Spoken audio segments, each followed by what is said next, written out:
Sir, with your permission, I rise to lay on the table a copy each of the following papers, Hindi and English versions, under Article 281 of the Constitution, Report for 2026 to 2031, Volume 1, Main Report of the 16th Finance Commission.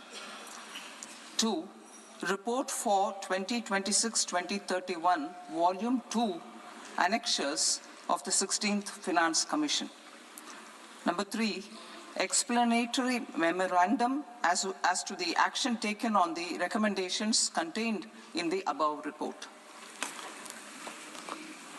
Item number 2, माननीय वित्त मंत्री Nirmala Sitharaman ji.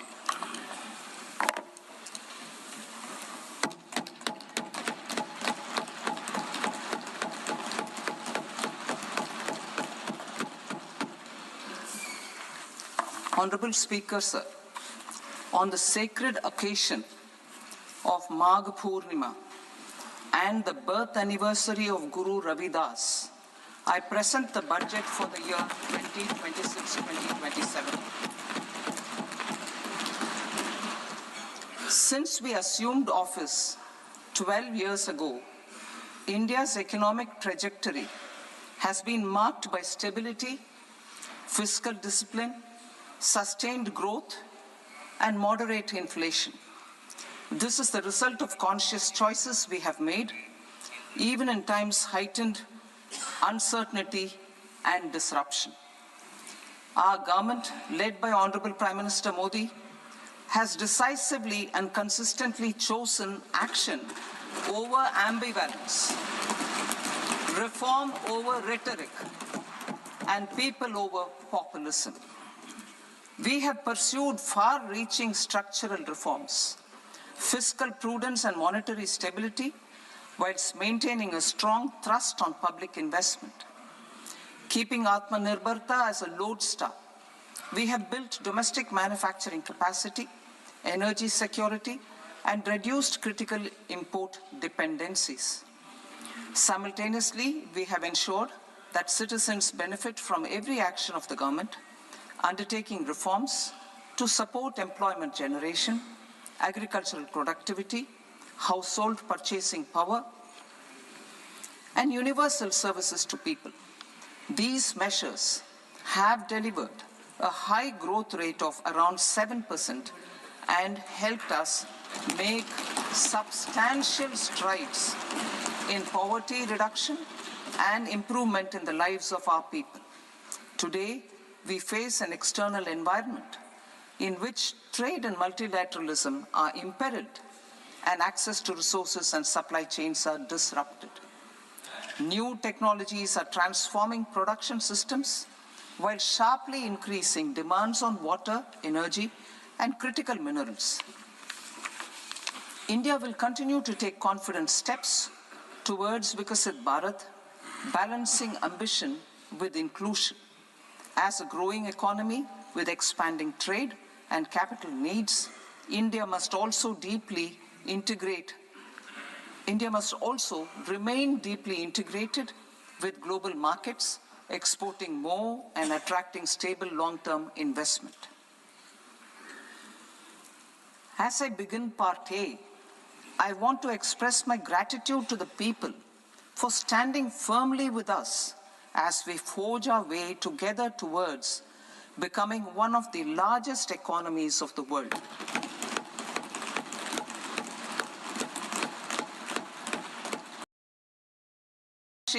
Three dedicated chemical parks through challenge route on a cluster-based plug-and-play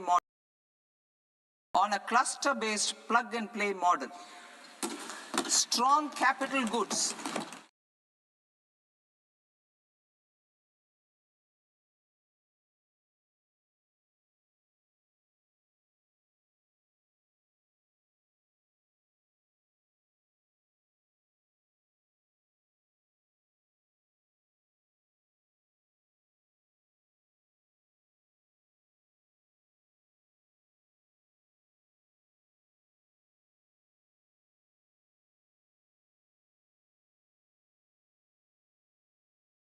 lower cost.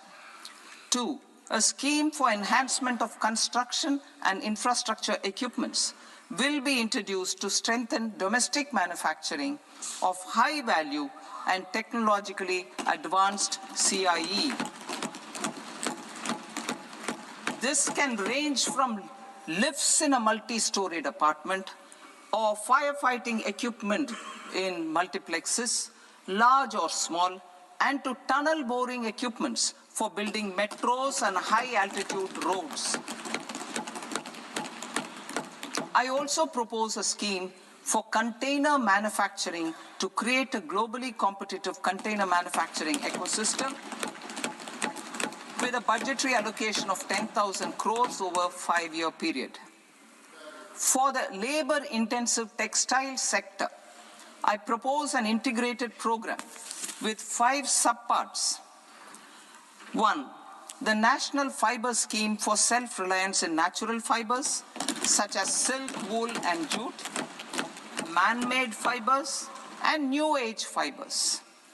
Textile expansion and employment scheme to modernize traditional clusters with capital support for machinery, technology upgradation, and common testing and certification centers. 3. The National Handloom and Handicraft Program to integrate and strengthen existing schemes and ensure targeted support for weavers and artisans.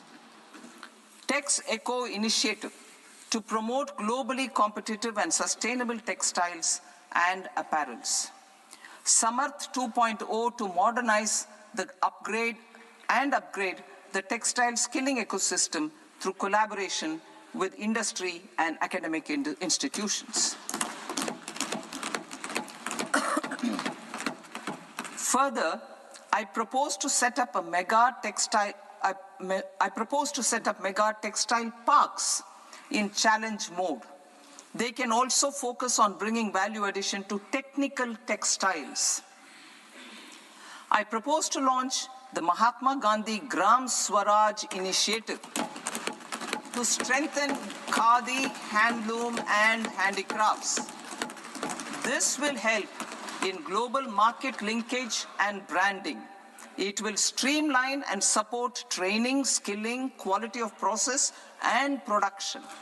This will benefit our weavers, village industries, One District, One Product ODOP initiative, and also our rural youth. India has the potential to emerge as a global hub for high-quality, affordable sports goods. I propose a dedicated initiative for sports goods that will promote manufacturing, research, and innovation in equipment design, as well as material sciences. Rejuvenation of legacy industrial clusters. I propose to introduce a scheme to revive 200 legacy industrial clusters to improve their cost competitiveness and efficiency through infrastructure and technology upgradation. Creating champion SMEs and supporting micro enterprises. Recognizing MSMEs as a vital engine of growth, I propose a 3-pronged approach to help them grow as champions. Equity support. I propose to introduce a dedicated 10,000 crores SME growth fund to create future champions, incentivizing enterprises based on select criteria. I also propose to top up the Self-Reliant India Fund, set up in 2021, with 2,000 crores to continue support to micro enterprises and maintain their access to risk capital. Liquidity support. With TREADS, more than 7 lakh crore has been made available to MSMEs. To leverage its full potential, I propose 4 measures. 1, mandate TREADS as the transaction settlement platform for all purchases from MSMEs by CPSEs. serving as a benchmark for other corporates. 2. Introduce a credit guarantee support mechanism through CGT-MSE for invoice discounting on TREDS platform. 3. Link GEM with TREDS for sharing information with financiers about government purchases from MSMEs, encouraging cheaper and quicker financing. 4. Introduce TREDS receivables as asset-backed securities, helping develop a secondary market, enhancing liquidity and settlement of transactions. Professional support. Government will facilitate professional institutions such as the ICAI, ICSI, ICMAI to design short-term modular courses and practical tools to develop a cadre of corporate mitras, especially in Tier 2 and Tier 3 towns. These accredited para-professionals will help MSMEs meet compliance requirements at affordable costs. Infrastructure. During this past decade, our government has undertaken several initiatives for large-scale enhancement of public infrastructure, including through new financing instruments such as Infrastructure Investment Trust (InvITs) and Real Estate Investment Trust (REITs), and institutions like NIIF and NABFID. We shall continue to focus on developing infrastructure in cities with over 5 lakh population, that is Tier 2, Tier 3 cities, which have expanded to become growth centers. Public capital expenditure has increased manifold from 2 lakh crore in 2014-15 to an allocation of 11.2 lakh crore in BE 25-26. In this coming year, that is financial year 2026-27, I propose to increase it to 12.2 lakh crores to continue the momentum. To strengthen the confidence of private developers regarding risks during infrastructure development and construction phase, I propose to set up an infrastructure risk guarantee fund to provide prudentially calibrated partial credit guarantee to lenders.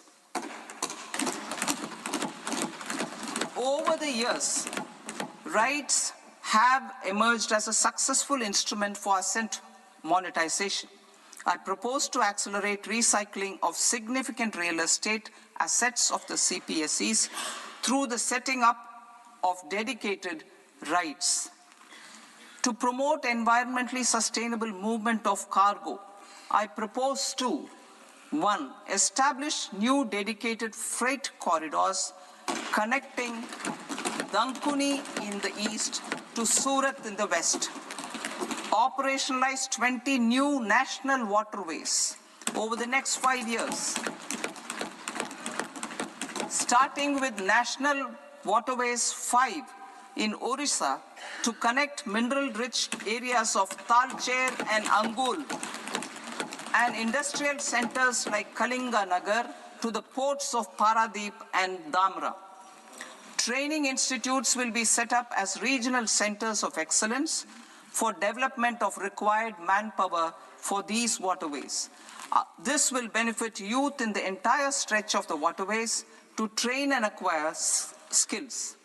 Further, a ship repair ecosystem catering to inland waterways will also be set up at Varanasi and Patna. And C, launch a coastal cargo promotion scheme for incentivizing a modal shift from rail to road to increase the share of inland waterways and coastal shipping from 6% to 12% by 2047. To enhance last mile and remote connectivity and promote tourism, I propose to give incentives to indigenize manufacturing of seaplanes. A seaplane VGF scheme will be also introduced to provide support for operations. Carbon capture, utilization and storage. Aligning with the roadmap launched in December 2025, the carbon capture, utilization and storage technologies at scale will achieve higher readiness and in end-use application across 5 industrial sectors, including power, steel, cement, refineries, and chemicals. An outlay of 20,000 crore is proposed over the next 5 years for this purpose. City economic regions. Cities are India's engines of growth, innovation, and opportunities. We shall now focus on Tier 2, Tier 3 cities, and even temple towns, which need modern infrastructure and basic amenities. This budget aims to further amplify the potential of cities to deliver the economic power of agglomerations by mapping city economic regions based on their specific growth drivers. An allocation of 5,000 crore per CER over 5 years is proposed for implementing their plans through a challenge mode with a reform-cum-result-based financing mechanism. In order to promote environmentally sustainable passenger systems, we will develop 7 high-speed rail corridors between cities as growth connectors, namely Mumbai to Pune, Pune to Hyderabad, Hyderabad to Bengaluru, Hyderabad to Chennai, Chennai to Bengaluru, Delhi to Varanasi, Varanasi to Siliguri.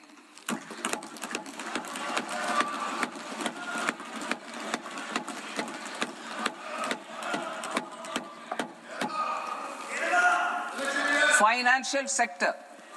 The Indian banking sector today is characterized by strong balance sheet, historic highs in profitability, improved asset quality, and coverage exceeding 98% of villages in the country. At this juncture, we are well placed to futuristically evaluate the measures needed to continue on the path of reform-led growth of this sector. I propose setting up a high-level committee on banking for Vikasit Bharat. High-level committee on banking for Vikasit Bharat to comprehensively review the sector and align it with India's next phase of growth, while safeguarding financial stability, inclusion, and consumer protection. The vision for NBFCs for Vikasit Bharat has been outlined with clear targets for credit disbursement and technology adoption in order to achieve scale and improve efficiency in the public sector NBFCs. As a first step, it is proposed to restructure the Power Finance Corporation and Rural Electrification Corporation. I propose a comprehensive review of the foreign exchange management non-debt instruments rules to create a more contemporary, user-friendly framework for foreign investments consistent with India's evolving economic priorities. Corporate bond market. I propose to introduce a market-making framework with suitable access to funds and derivatives on corporate bond indices. I also propose to introduce total return swaps on corporate bonds. Municipal bonds. To encourage the issuance of municipal bonds of higher value by larger cities, I propose an incentive of 100 crore rupees for a single bond issuance.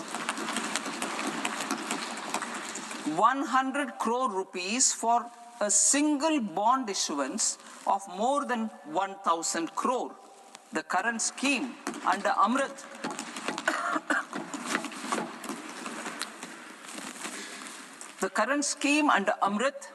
which incentivizes issuances up to 200 crores only, will also continue to support smaller and medium towns. That will also continue to support the smaller and medium towns. Ease of doing business. Individual persons resident outside India, PROI, will be permitted to invest in equity instruments of listed Indian companies through the Portfolio Investment Scheme.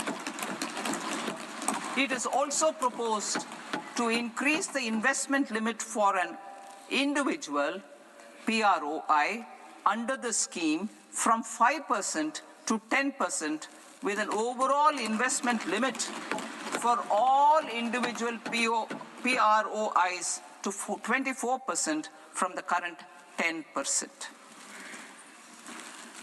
Emerging technologies including AI. 21st century is technology-driven. Adoption of technology is for the benefit of all people. Farmers in the field, women in STEM, youth keen to upskill, and Divyangjan to access newer opportunities.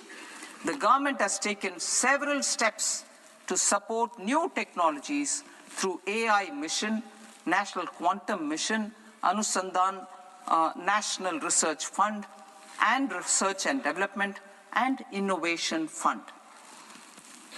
Our second kartavya is to fulfill aspirations and build capacities. Close to 25 crore individuals have come out of multi-dimensional poverty through a decade of our government's sustained and reform-oriented efforts.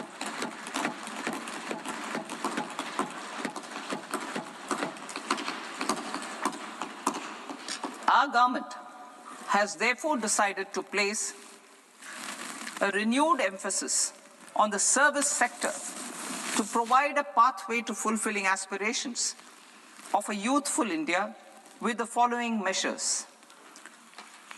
I propose to set up a high-powered Education to Employment and Enterprises Standing Committee to recommend measures that focus on services sector as a core driver of Vikasit Bharat. This will make us a global leader in services with a 10% global share by 2047. The committee will prioritize areas to optimize the potential for growth, employment, and exports. They will also assess the impact of emerging technologies, including AI, on jobs and skill requirements and propose measures thereof. To create a range of skilled career pathways, a new range of skilled career pathways for our youth, I propose interventions in the following sectors. Health. Existing institutions for allied health professionals will be upgraded and new AHP institutions established in private and government sectors. This will cover 10 selected disciplines, including optometry, radiology, anesthesia, OT technology, applied psychology, and behavioral health, and add 1 lakh AHPs over the next 5 years. A strong care system covering geriatric and allied care services will be built. A variety of NSQF-aligned programs will be developed to train multi-skilled caregivers, combining core care and allied skills such as wellness, yoga, and operation of medical assistive devices. In the coming year, 1.5 lakh caregivers will be trained.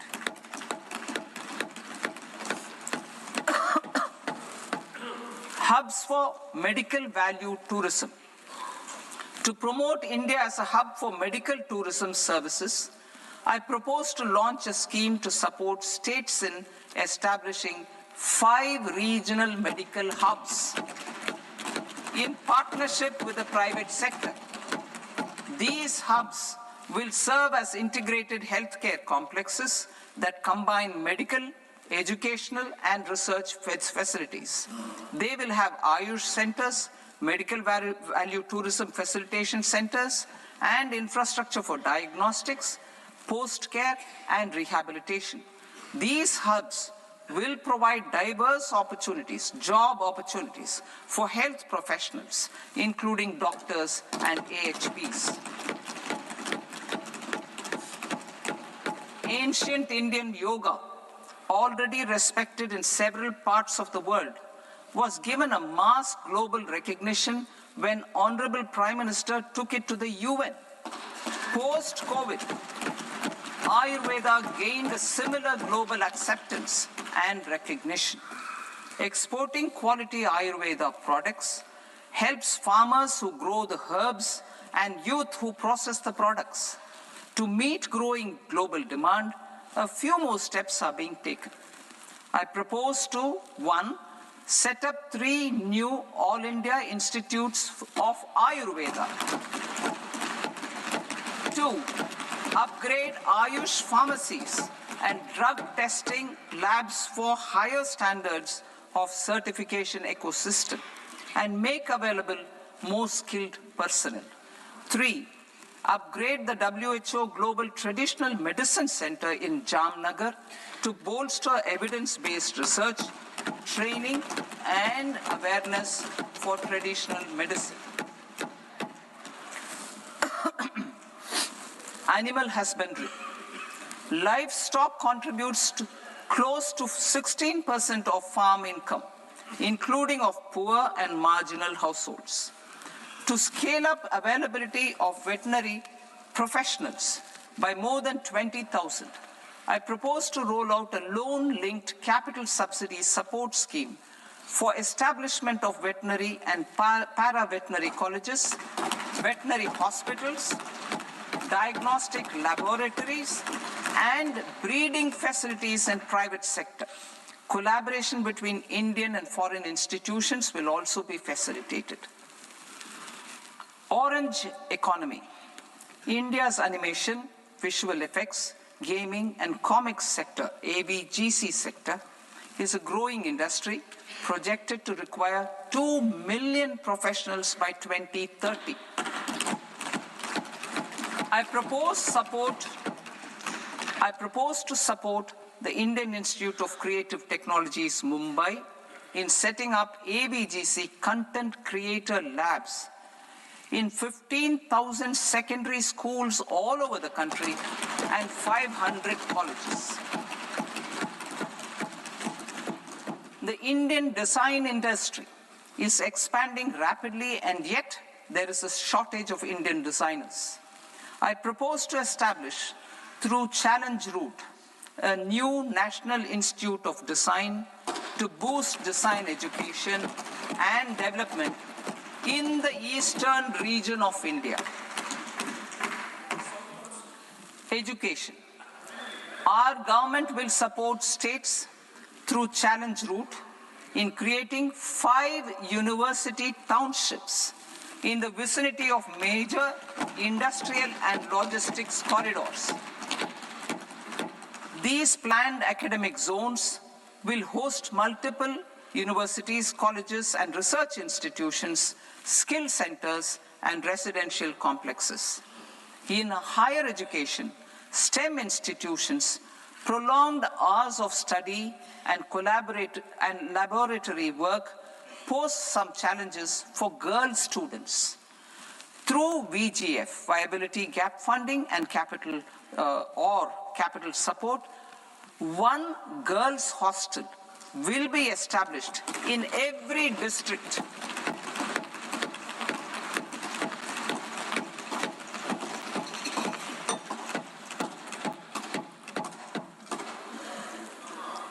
To promote astrophysics and astronomy via immersive experiences, 4 telescope infrastructure facilities will be set up or upgraded. The National Large Solar Telescope, the National Large Optical Infrared Telescope, the Himalayan Chandra Telescope, and the Cosmos 2 Planetarium. Tourism. The tourism sector has the potential to play a large role in the employment generation. forex earnings, and expanding the local economy. I propose to set up a National Institute of Hospitality by upgrading the existing National Council for Hotel Management and Catering Technology. It will function as a bridge between academia, industry, and government. I also propose a pilot scheme for upskilling 10,000 guides in 20 iconic tourist sites through a standardized, high-quality, 12-week training course in hybrid mode in collaboration with the Indian Institute of Management. A national destination digital knowledge grid will be established to digitally document all places of significance, cultural, spiritual, and heritage. This initiative will create a new ecosystem of jobs for local researchers, historians, content creators, and technology partners. India has the potential and opportunity to offer world-class trekking and hiking experience. We will develop ecologically sustainable mountain trails in Himachal Pradesh, Uttarakhand, and Jammu Kashmir. Also in Araku Valley in the Eastern Ghats and Podigai Malai in the Western Ghats. Turtle trails along key nesting sites in the coastal areas of Odisha, Karnataka, and Kerala. And 3, bird watching trails along the Pulikat Lake in Andhra Pradesh, Tamil Nadu. It's on the border. Under the visionary leadership of Honorable Prime Minister, we established the International Big Cat Alliance in 2024. This year, India is hosting the first ever Global Big Cat Summit, where heads of governments and ministers from 95 range countries will deliberate on collective strategies for conservation. Heritage and culture tourism. I propose to develop 15 archaeological sites, including Lothal, Dholavira, Rakhi Gadi, Adichanallur, Saranath, Hastinapur, and Leh Palace into vibrant experiential cultural destinations. Excavated landscapes will be open to the public through curated walkways. Immersive storytelling skills and technologies will be introduced to help conservation labs, interpretation centers, and guides. The sports sector provides multiple means of employment, skilling, and job opportunities. Taking forward the systematic nurturing of sports talent, which is set in motion through the Khelo India program earlier, I propose to launch a Khelo India mission to transform the sports sector over the next decade. The mission will facilitate an integrated talent development pathway supported by training centers, which are foundational, intermediate, and elite levels. B, systematic development of coaches and support staff. C, integration of sports science and technology. D, competitions and leagues to promote sports culture and provide platforms. And E, development of sports infrastructure for training and competition.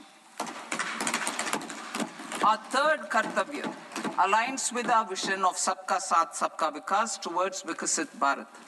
This requires targeted efforts for 1, increasing farmer incomes through productivity enhancement and entrepreneurship, with special attention to small and marginal farmers.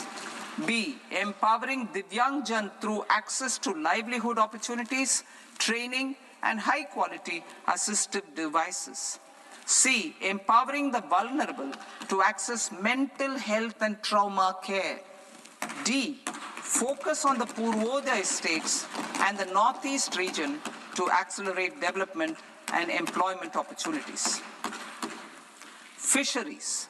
We will undertake initiatives for integrated development of 500 reservoirs and Amrit Sarovars to strengthen the fisheries value chain in coastal areas and enable market linkages involving startups and women-led groups together with fish farmer producer organizations. Animal husbandry.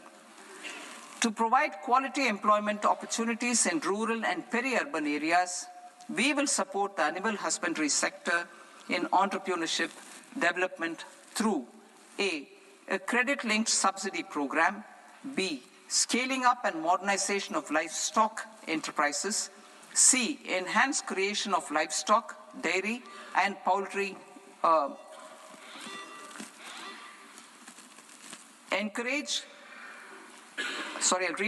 enhanced creation of livestock, dairy, and poultry-focused integrated value chains, and D, encourage creation of livestock farmer-producer organizations.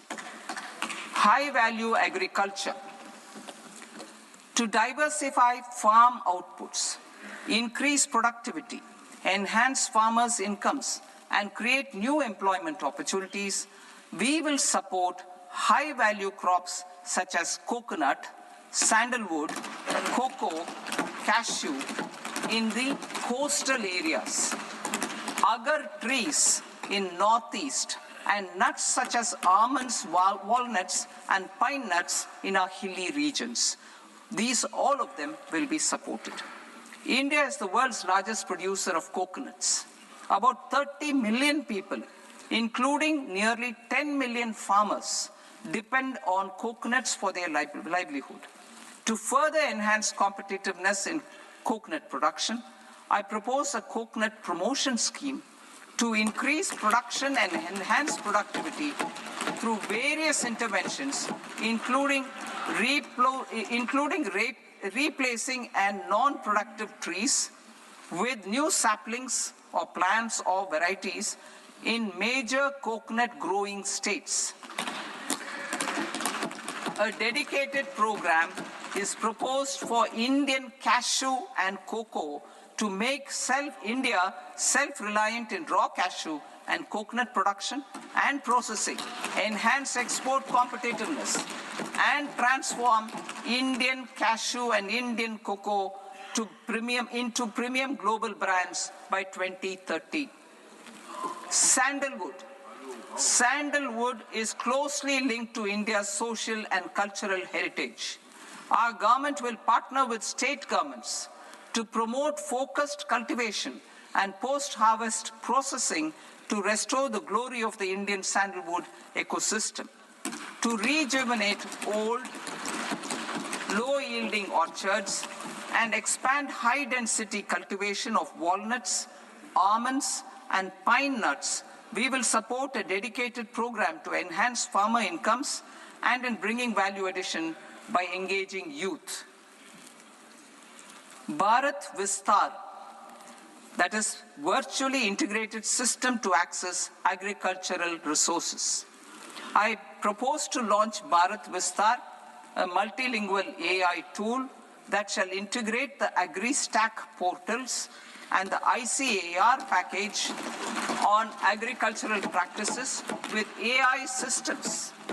This will enhance farm productivity, enable better decisions for farmers, and reduce risk by providing customized advisory support. She Marts for rural women-led enterprises. Building on the success of Lakpati Didi program, I propose to help women take the next step from credit-linked livelihoods to being owners of enterprises. Self-help entrepreneur, She Marts will be set up as community-owned retail outlets within the cluster-level federations through enhanced and innovative financing instruments. Empowering Divyangjan. Divyangjan Kaushal Yojana.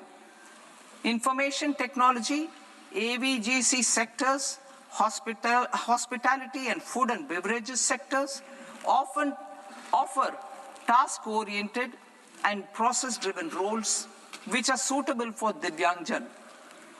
We will ensure dignified livelihood opportunities through industry-relevant and customized training specific to each Divyangjan group. Divyang Sahara Yojana, timely access to high-quality assistive devices for all eligible Divyangjan is a fundamental need. I propose to 1. Support the Artificial Limbs Manufacturing Corporation of India, ALIMCO, to set up and to scale up production of assistive devices, invest in R&D and AI integration, strengthen PM Divyasha Kendras, and support setting up of assistive technology marts as modern retail style centers where Divyangjan and senior citizens can see, try, and purchase assistive products. Reaffirming our commitment to mental health and trauma care. There are no national institutes for mental health care in North India. We will therefore set up a NIMHANS 2 and also upgrade national mental health institutes in Ranchi and in Tezpur as regional apex institutions. Emergencies expose families, particularly the poor and vulnerable, to unexpected expenditure. We will strengthen and increase these capacities by 50% in district hospitals by establishing emergency and trauma care centers. Focus on Purvodaya states and northeastern regions. Purvodaya, I propose the development of an integrated East Coast industrial corridor with a well-connected node at Durgapur, creation of 5 tourism destinations in 5 Purvodaya states, and the provision of 4,000 e-buses. Buddhist sites in northeastern region. The northeastern region is a civilizational confluence of Theravada and Mahayana or Vajrayana traditions. I propose to launch a scheme for development of Buddhist circuits in Arunachal Pradesh, Sikkim, Assam, Manipur, Mizoram, and Tripura. The scheme will cover preservation of temples and monasteries, pilgrimage interpretation centers, connectivity, and pilgrim amenities. 16th Finance Commission.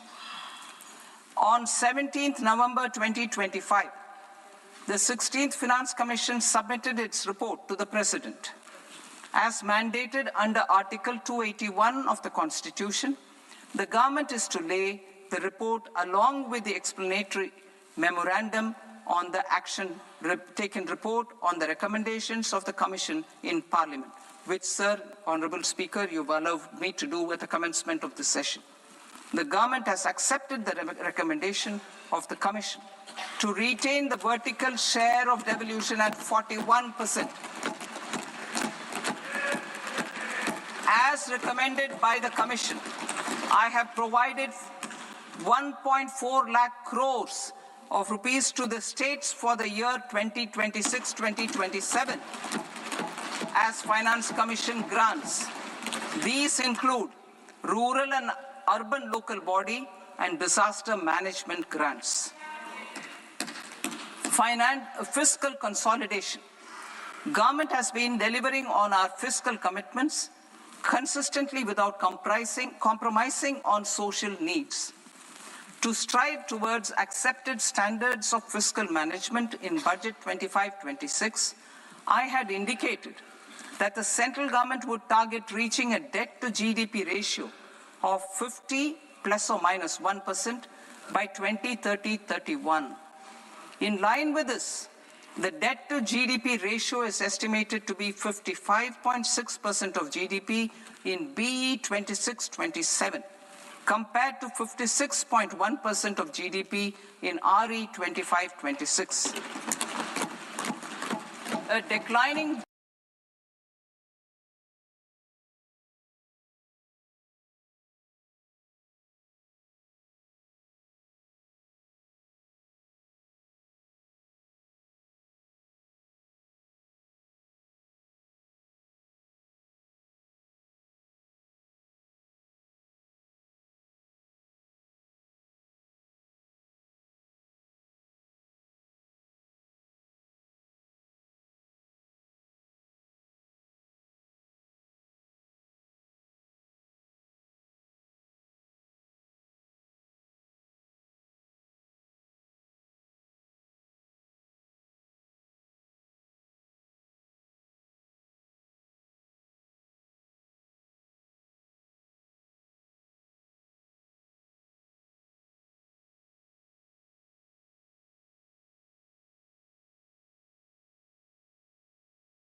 fiscal consolidation. Government has been delivering on our fiscal commitments consistently without compromising on social needs. To strive towards accepted standards of fiscal management in Budget 25-26, I had indicated that the central government would target reaching a debt-to-GDP ratio of 50 plus or minus 1% by 2030-31. In line with this, the debt-to-GDP ratio is estimated to be 55.6% of GDP in BE 26-27, compared to 56.1% of GDP in RE 25-26. A declining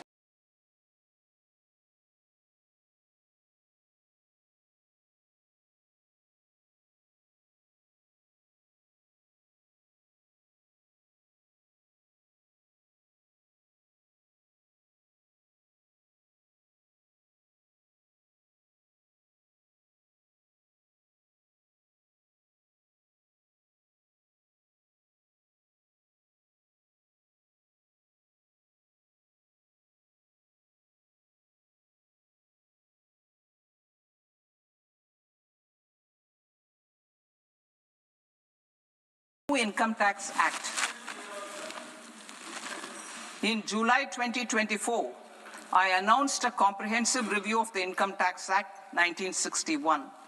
This was completed in a record time, and the Income Tax Act 2025 will come into effect from 1st April 2026. The simplified income tax rules and forms will be notified shortly, giving adequate time to taxpayers to acquaint themselves with its requirements. The forms have been redesigned such that ordinary citizens can comply without, will be exempt from income tax, and any TDS on this account will be done away with. I propose to reduce TCS rate on the sale of overseas tour program package from the current 5% and 20% to 2% without any stipulation of amount. I propose to reduce TCS rate for pursuing education and for medical purposes under the Liberalized Remittance Scheme, popularly known as LRS, from 5% to 2%. Supply of manpower services is proposed to be specifically brought within the ambit of payment to contractors for the purpose of TDS to avoid ambiguity. Thus, TDS on these services will be at the rate of either 1% or 2% only. I propose a scheme for small taxpayers, wherein a rule-based automated process will enable obtaining a lower or nil deduction certificate instead of filing an application with the assessing officer. For the ease of taxpayer holding securities in multiple companies, I propose to enable depositories to accept Form 15G or Form 15H from the investor and provide it directly to various relevant companies. I propose to extend time available for revising returns from 31st December to up to 31st March with the payment of a nominal fee. I also propose to stagger the timeline for filing of tax returns. Individuals with ITR 1 and ITR 2 returns will continue to file till 31st July, and non-audit business cases or trusts are proposed to be allowed time till 31st August. TDS on sale of immovable property by a non-resident is proposed to be deducted and deposited through resident buyers and his or her PAN-based challan instead of requiring a TAN, which is a temporary accounting number. To address practical issues of small taxpayers like students, young professionals, tech employees, relocated NRIs, and such others, I propose to introduce a one-time 6-month foreign asset disclosure scheme for these taxpayers to disclose income or assets below a certain size. This scheme would be applicable for two categories of taxpayers, namely, A, who did not disclose their overseas income or assets, and B, who disclosed their overseas income and or paid due tax but could not declare the asset acquired. For category A, the limit of undisclosed income or asset is proposed to be up to 1 crore rupees. They need to pay 30% of fair market value of asset or 30% of undisclosed income as tax and 30% as additional income tax in lieu of penalty, and would thereby get immunity from prosecution. For category B, asset value is proposed to be up to 5 crore rupees. Here, immunity from both penalty and prosecution will be available with a payment of fee of 1 lakh rupees. Rationalizing penalty and prosecution. Multiplicity of proceedings are hindrance to the ease of doing business. I propose to integrate assessment and penalty proceedings by way of a common order for both. There will be no interest liability on the taxpayer on the penalty amount for the period of appeal before the first appellate authority, irrespective of the outcome of appeal process. Further, quantum of prepayment is being reduced from 20% to 10% and will continue to be calculated only on core tax demand. As an additional measure for reducing litigation, I propose to allow taxpayers to update their returns even after reassessment proceedings have been initiated, and an additional 10% tax rate over and above the rate applicable for the relevant year. The assessing officer will then use only this updated return in his proceedings. There is already a framework for immunity from penalty and prosecution in the cases of underreporting.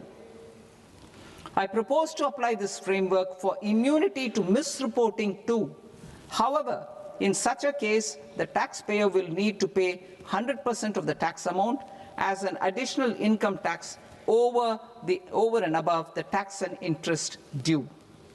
Penalties for certain technical defaults, such as failure to get accounts audited, non-furnishing of transfer pricing audit report, and default in furnishing statement for financial transactions are proposed to be converted into fee.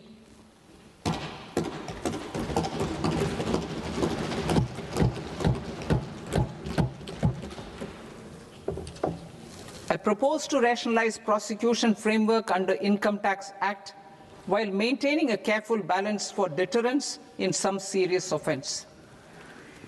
Non-production of books of account and documents and requirement of TDS payment where payment is made in kind are being decriminalized.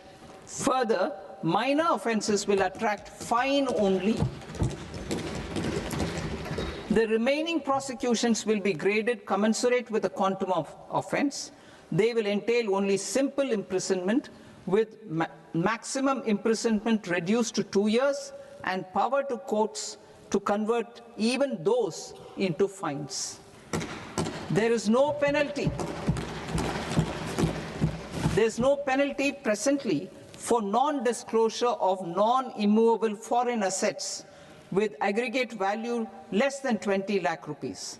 I propose to also provide them with immunity from prosecution with retrospective effect from 1/10/2024.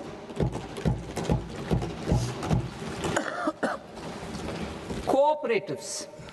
Deduction is already allowed to a primary cooperative society engaged in supplying milk, oilseeds, fruits or vegetables raised or grown by its members. I propose to extend this deduction to also include supply of cattle feed and cotton seed produced by its members. I propose to allow inter-cooperative society dividend income as deduction under the new tax regime to the extent it is further distributed to its members. I further propose to allow exemption for a period of 3 years to dividend income received by a notified national cooperative federation on their investments made in companies up to 31/1/2026. This exemption would be allowed only for dividends further distributed to its member cooperatives. Supporting IT sector as India's growth engine. India is a global leader in software development services, IT-enabled services, knowledge process outsourcing services, and contract R&D services relating to software development. These businesses and their segments are quite interconnected with each other. All these services are proposed to be clubbed under a single category of information technology services with a common safe harbor margin of 15.5% applicable to all. The threshold for availing safe harbor for IT services is being enhanced substantially from 300 crore rupees to 2,000 crore rupees. Safe harbor for IT services shall be approved by an automated rule-driven process without any need for tax officer to examine and accept the application. Once applied by an IT services company, the same safe harbor can be continued for a period of 5 years at a stretch at its choice. For IT services companies who want to conclude advanced pricing agreement, APA, I propose to fast-track unilateral APA process for IT services and endeavor to conclude it within a period of 2 years. The period of 2 years can be extended by a further period of 6 months on taxpayers' request. I propose to extend the facility of modified returns available to the entity entering APA to its associated entities also. Attracting global business and investment. Recognizing the need to enable critical infrastructure and boost investment in data centers, I propose to provide tax holiday till 2047 to any foreign company that provides cloud services to customers globally by using data center services from India. It will, however, need to provide services to Indian customers through an Indian reseller entity. I also propose to provide a safe harbor of 15% on cost in case the company providing data center services from India is a related entity. To harness the efficiency of just-in-time logistics for electronic manufacturing, I propose to provide safe harbor to non-residents for component warehousing in a bonded warehouse at a profit margin of 2% of the invoice value. The resultant tax of about 0.7% will be much lower than in competing jurisdictions. To provide fillip to toll manufacturing in India, I propose to provide exemption from income tax for 5 years to any non-resident who provides capital goods, equipment, or tooling to any toll manufacturer in a bonded zone. To encourage vast pool of global talent to work in India for a longer period of time, I propose to provide exemption to global, non-India sourced income of a non-resident expert for a stay period of 5 years under notified schemes.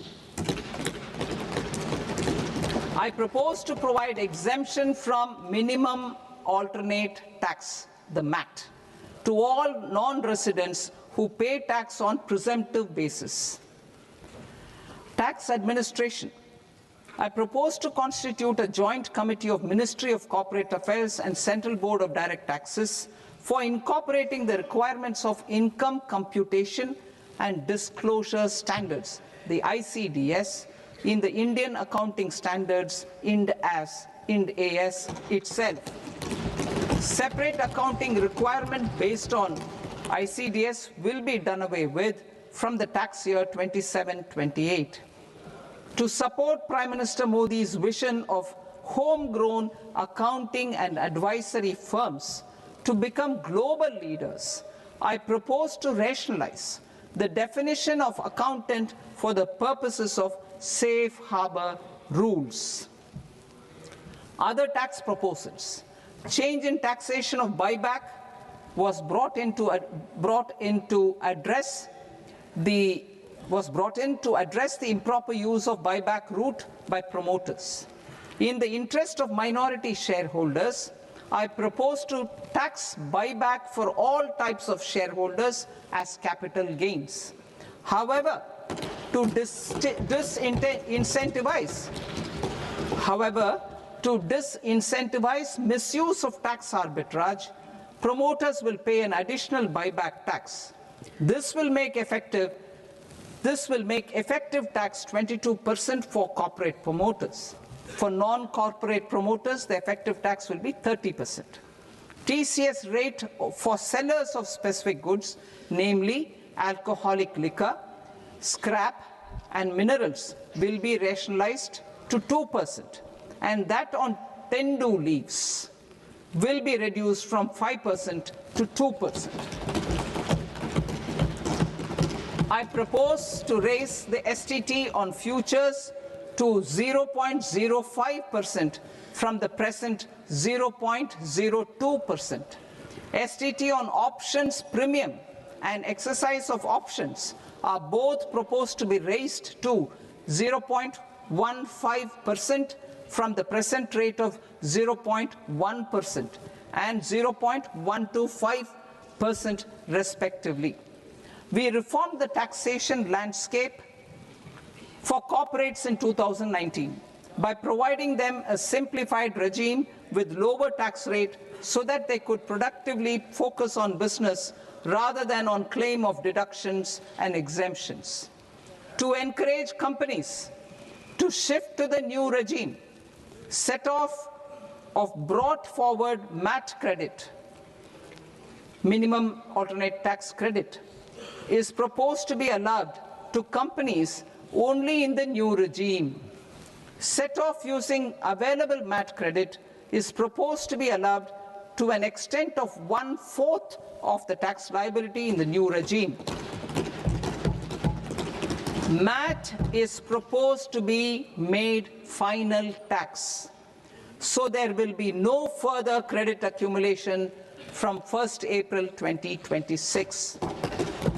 In line with this change, the rate of final tax is being reduced to 14% from the current MAT rate of 15%. The brought forward MAT credit of taxpayers accumulated till 30th March 2026 will continue to be available to them for set-off as above. Indirect taxes. I shall now take up proposals related to indirect taxes. My proposals for customs and central excise aim to further simplify the tariff structure, support domestic manufacturing, promote export competitiveness, and correct inversion in duty. To continue weeding out long continuing customs duty exemptions, I propose to remove certain exemptions on items which are being manufactured in India or where the imports are negligible. Similarly, to further simplify the process of ascertaining the rate of duty applicable on a particular item, I propose to incorporate certain effective rates in various customs notifications to the tariff schedule itself. I shall now take up sector-specific proposals. Promotion of exports of marine, leather, and textile products. I propose to increase the limit for duty-free imports of specified inputs used for processing seafoods for export from the current 1% to 3% of FOB value of the previous year's export turnover. I also propose to allow duty-free imports of specified inputs, which is currently available for exports of leather or synthetic footwear, to exports of shoe uppers as well. I propose to extend the time period for export of final product from the existing 6 months to 1 year for exporters of leather or textile garments, leather or synthetic footwear, and other leather products. Energy transition and security. I propose to extend the basic customs duty exemption given to capital goods used for manufacturing lithium-ion cells for batteries to those used for manufacturing lithium-ion cells for battery energy storage systems also. I propose to exempt basic customs duty on import of sodium antimonate for use in manufacture of solar glass. Nuclear power. I propose to extend the existing basic customs duty exemption on imports of goods required for nuclear power projects till the year 2035 and expand it for all nuclear plants irrespective of their capacity. Critical minerals. It is proposed to provide basic customs duty exemption to the import of capital goods required for the processing of critical minerals in India. Biogas blended CNG. I propose to exclude the entire value of biogas while calculating the central excise duty payable on biogas blended CNG. Civil and defense aviation. I propose to exempt basic customs duty on components and parts required for the manufacture of civilian training and other aircrafts. It is proposed to exempt basic customs duty on raw materials imported for the manufacture of parts of aircraft to be used in maintenance, repair, or overall requirements by units in the defense sector. Electronics. To deepen value addition in the consumer electronics sector, I propose to exempt basic customs duty on specified parts used in the manufacture of microwave ovens. Special economic zone. To address the concerns arising about utilization of capacity by manufacturing units in the special economic zones due to global trade disruptions, I propose as a special one-time measure to facilitate sales by eligible manufacturing units in SEZs to the domestic tariff area at concessional rates of duty. The quantity of such sales will be limited to a prescribed proportion of their exports. Necessary regulatory changes will be undertaken to operationalize the measures while ensuring level playing field for the units working in the DTA. Ease of living. To rationalize the customs duty structure for goods imported for personal use, I propose to reduce the tariff rate on all dutiable goods imported for personal use from 20% to 10%. To provide relief to patients, particularly those suffering from cancer, I propose to exempt basic customs duty on 17 drugs or medicines. I propose also to add 7 more rare diseases for the purposes of exempting import duties on personal imports of drugs, medicines, and food for special medical purposes used in their treatment. Customs process. India's role and share in the global trade is poised for a major leap in line with our ambition and journey towards Vikasit Bharat. In this regard, I propose many measures for custom processes to have minimal intervention for smoother and faster movement of goods and greater certainty to the trade. Trust-based systems.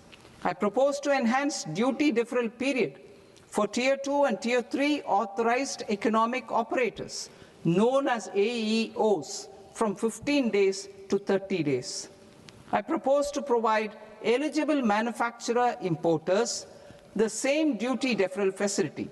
This should encourage them to get themselves accredited as a full-fledged Tier 3 AEO in due course. To provide greater certainty and for better business planning, I propose to extend validity period of advance ruling binding on customs from the present 3 years to 5 years. In the spirit of the whole of government approach,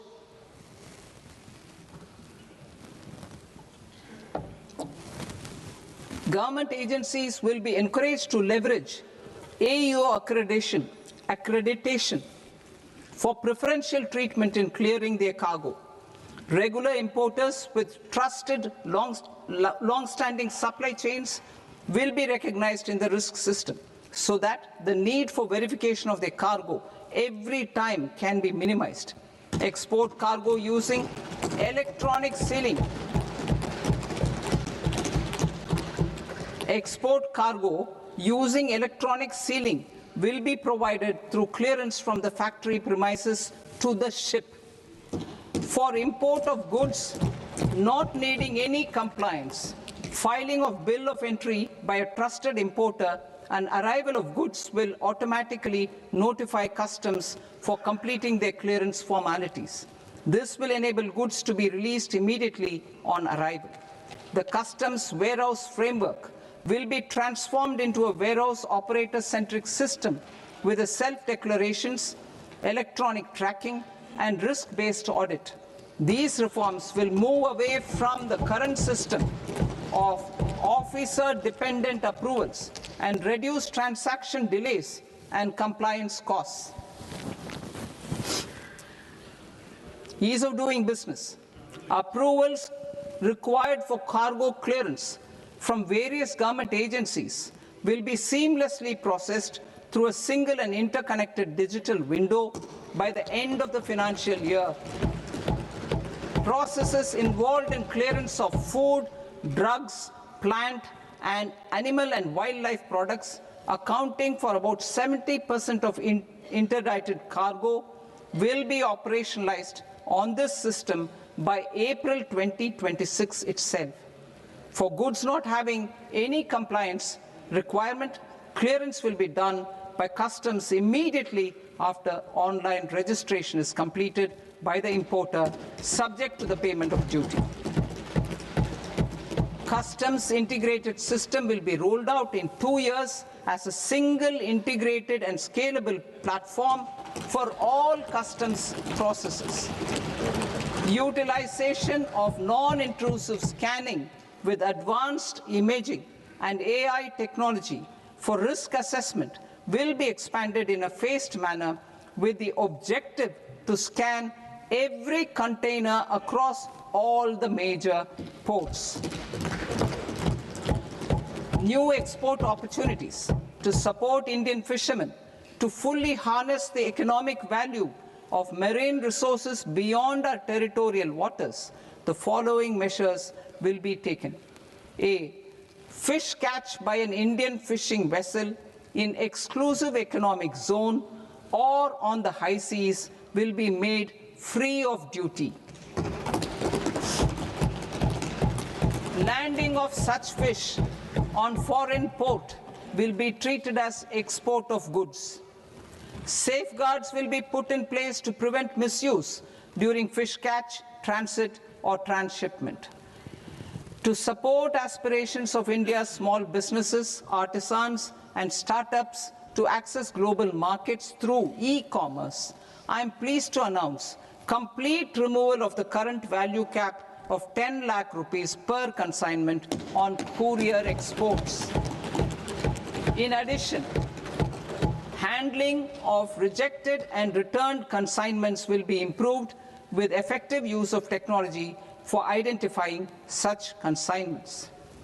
I propose to revise provisions governing baggage clearance during international travel to address genuine concerns of passengers. The revised rules will enhance duty-free allowances in line with the present-day travel realities and provide clarity in temporary carriage of goods brought in or taken out. There are honest taxpayers who are willing to settle disputes by paying all their dues, but they get deterred due to negative connotation associated with penalty. They will now be able to close cases by paying an additional amount in lieu of penalty. Honorable Speaker, sir, with this, I commend the budget to this august House. Jai Hind.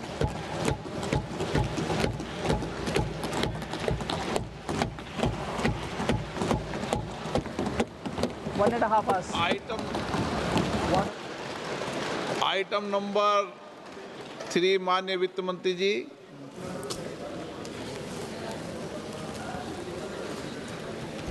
Item number 2, sir. 3 Sir, with your permission, I rise to lay on the table of the following statements under Section 3, 1 of the Fiscal Responsibility and Budget Management Act of 2003. Medium-term fiscal policy, fiscal policy strategy statement, and macroeconomic framework statement. Item number 4 माननीय वित्त मंत्री जी। Sir, with your permission, I move for leave to introduce the Finance Bill 2026. प्रश्न ये कि विधेयक को पुनर्स्थापित करने की अनुमति प्रदान की जाए। जो सदस्य इस पक्ष में हाँ गए, जो सदस्य विरोध में ना गए, मेरे विचार में निर्णय हाँ वालों के पक्ष में हाँ वालों के पक्ष में अनुमति प्रदान की जाती है। माननीय मंत्री जी, अब विधेयक पुनर्स्थापित करें। Sir, I introduce the bill. माननीय सदस्य, आपको सूचित किया जाता है कि माननीय वित्त मंत्री जी के बजट भाषण की कॉपी पब्लिकेशन काउंटर पर ली जाती है। बजट भाषण और बजट से संबंधित दस्तावेज आपके मोबाइल फोन और मेंबर पोर्टल्स पर ही उपलब्ध है।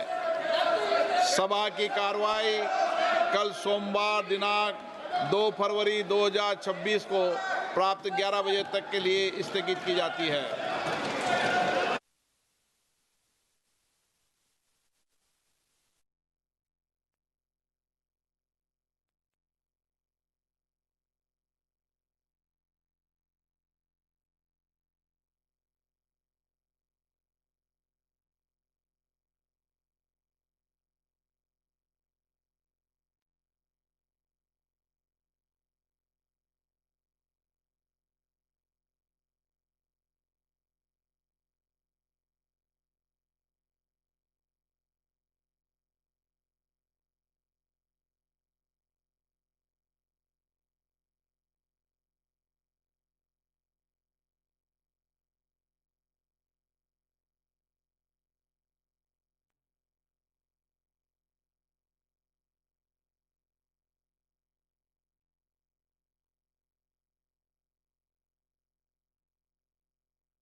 Namaskar viewers, hello and welcome to this continuing coverage of the Union Budget 2026-27. I'm Tina Jha, with me is my colleague Manoj Verma. So you heard the Finance Minister Nirmala Sitharaman presenting the Union Budget 2026-27, also introducing the Finance Bill. She's made history today as she presented her 9th consecutive Union Budget under the leadership of Prime Minister Modi. This, viewers, is also the first time in India's fiscal history that the Union Budget has been presented on a Sunday. We'll discuss some of the proposals and the key highlights of this budget speech, which extended nearly 1.5 hours, some of the key announcements that the Finance Minister made. In fact, the proposal